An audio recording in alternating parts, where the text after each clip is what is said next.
நாளை அதிகாலை சுப வேளையில் ஈஸ்வரன் என்னும் பெயர் தாங்கி இருவினை புரியும் சனீஸ்வரா. சிவபெருமானின் திருவிளையாடல்களை அறிவோம் நம் ஈசனில். சிவனுக்கு நெற்றிக்கண் ஒன்று உண்டு. நெற்றிக்கு நடுவிலே மூன்றாவதாக இருக்கக்கூடிய கண்.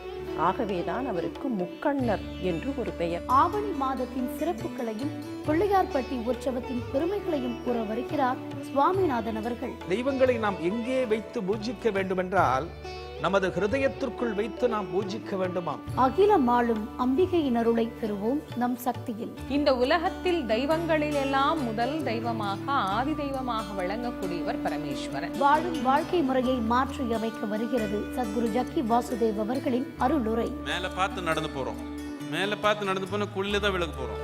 நாளை காலை 6 மணிக்கு அதிகாலை சுப வேளையில் இணைந்திருங்கள் எங்களுடன்.